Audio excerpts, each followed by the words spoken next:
శ్రీ గురుభ్యో నమః. శ్రీ మహాగణపతి నమః. శని యొక్క సంచారం అనేది 29 మార్చి అనేది స్టార్ట్ అవుతున్నది. ఇక శని సంచారంలో మేషరాశి వారికి ఎలా ఉండబోతుంది? ఎందుకంటే మేషరాశి వారికి వచ్చేటప్పటికి ఏలినాటి శని ప్రభావం అనేది ఇక శని సంచారం నుంచి స్టార్ట్ అవుతుంది.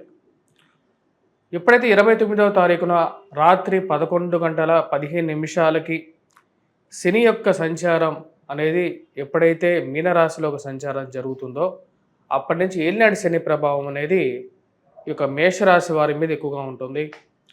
మేషరాశి వారికి వచ్చేటప్పటికి శనికి ఉండేటువంటి 3 పాదాల్లో మొదటి పాదం అన్నమాట ఏలినాటి శని ప్రభావంలో.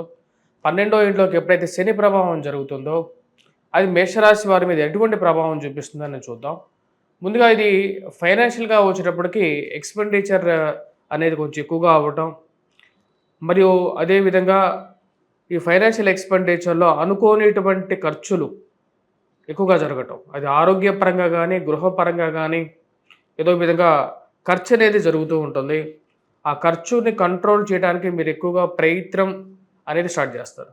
కానీ మేషరాశి వారు మనం గమనించినట్లయితే ఈ యొక్క సంవత్సరంలో ప్రభావరీత్యా కొంచెం తక్కువగానే ఉంటుందని చెప్పవచ్చు. ఎందుకంటే కంపారిటివ్లీ రాహు లాభస్థానంలోకి సంచారం జరిగినప్పుడు యోగకారకమైనటువంటి ఫలితాలు అనేది ఇవ్వడం జరుగుతుంది.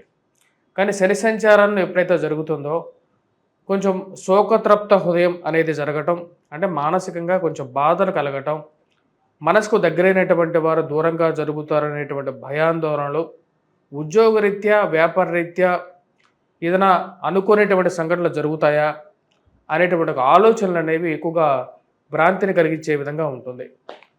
ఈ యొక్క స్టేటస్, ఈ యొక్క ప్రభావం, ఏలినాటి శని ప్రభావం మేషరాశి వారి మీద ముఖ్యంగా ఎంతవరకు ఉంటుంది అంటే ఈ యొక్క మార్చి 29 నుండి మే 14వ తారీఖు వరకు ఎప్పుడైతే రాహువు శని కలిసి ఇద్దరు 1000 స్థానంలో ఉంటారు, అంటే షష్టగ్రహ కూటమి ఏదైతే జరుగుతుందో దాని తర్వాత అది పంచగ్రహ కూటమిగా మనం చూసినట్లయితే ఏప్రిల్ 15వ తారీఖున పంచగ్రహ కూటమి, దాని తర్వాత మార్పు జరుగుతుంది. మే 14వ తారీఖున రాహు తిరిగి లాభస్థానాల్లో సంచారం చేసేంత వరకు కూడా దీని యొక్క ప్రభావం అనేది మేషరాశి వారి మీద కొద్ది ఎక్కువగా ఉంటుంది. ఈ యొక్క రాశివారు ముఖ్యంగా వచ్చినప్పటికీ ఈ యొక్క మొత్తం 7 సంవత్సరాల కాలం అనేది మొదలవుతుంది. మార్చి 29వ తారీఖు నుంచి స్టార్ట్ చేస్తే రాబోతున్నటువంటి 7 సంవత్సరాల 6 నెలలు మేషరాశి వారికి వచ్చేటప్పటికి ఈ యొక్క ఏలినాటి శని ప్రభావం అనేది ఉంటుంది. అంటే 2 సంవత్సరాల 6 నెలలకి ఒక్కొక్క పాదం. శని చాలా చాలా స్లో మూవింగ్ ప్లానెట్ కాబట్టి దాని యొక్క ప్రభావం అనేది చాలా ఎక్కువగా ఉంటుంది. ముఖ్యంగా వచ్చినప్పుడు ఆలోచన శక్తిని భ్రమింపజేసే విధంగా, పరమార్థిక చింతన, దైవ చింతన వైపు కలిగించే విధంగా ఎక్కువగా ఉంటుంది. ఎటువంటి ప్రొఫెషన్స్ మీద ఇవి ఎక్కువగా ప్రభావం చూపిస్తాయి అనేది కూడా మనం చూద్దాం. మనం గమనించినట్లయితే ఈ యొక్క 7 సంవత్సరాల్లో ప్రొఫెషనల్ చేంజెస్ అనేవి కూడా జరగడానికి ఎక్కువగా ఆస్కారం ఉంటుంది. అంటే ఎవరి జాతకంలో అయితే శని బలవంతుడుగా ఉన్నాడో శని వారి జాతకరీత్యా ప్రొఫెషనల్ చేంజెస్ కూడా ఇవ్వగలుగుతాడు. వారికి సరైనటువంటి గుర్తింపుని మరియు స్థాయిని కలిగించేటువంటి ఒక శక్తి కూడా శనికి ఉంటుంది అన్నమాట. ఇప్పుడు ఈ యొక్క మేషరాశి వారిలో చూసుకుంటే ప్రొఫెషనల్స్ పరంగా మనం చూసుకున్నట్లయితే లాయర్స్ మీద ఈ యొక్క ఏలినాటి శని ప్రభావం అనేది ఎక్కువగా ఉంటుంది.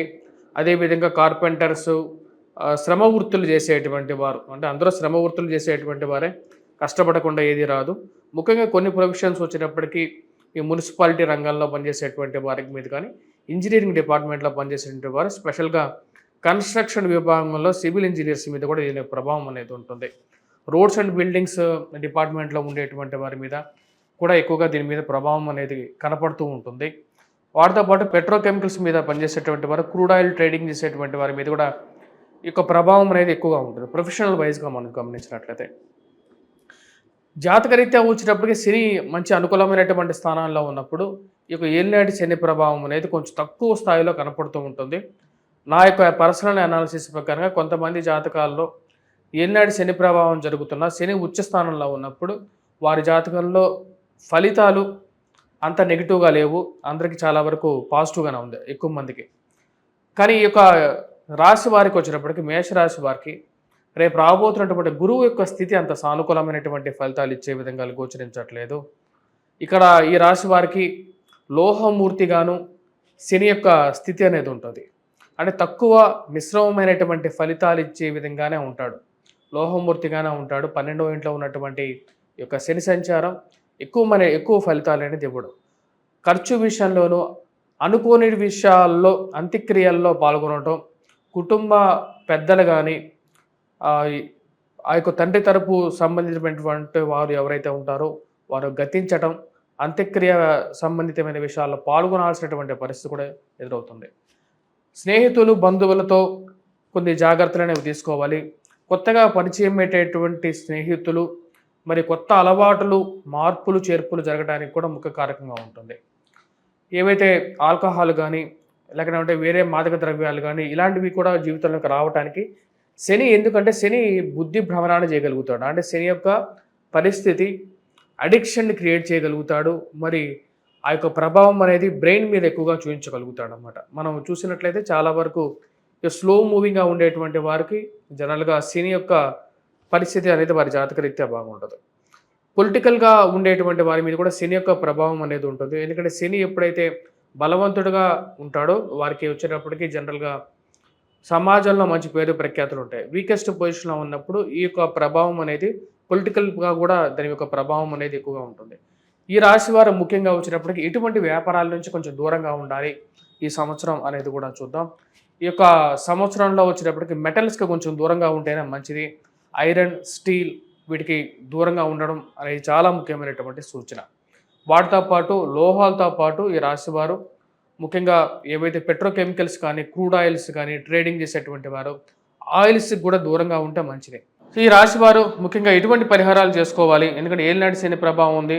కాకపోతే ఈ రాశి వారికి వచ్చేటప్పటికి ఒక అడ్వాంటేజ్ కూడా ఉంది. యాక్చువల్‌గా వచ్చేటప్పటికి రాహువు మంచి స్థానంలో ఉండటం, అదేవిధంగా వచ్చేటప్పటికి గురువు కొన్ని మంత్స్ మంచి స్థానంలోకి వెళ్ళటం.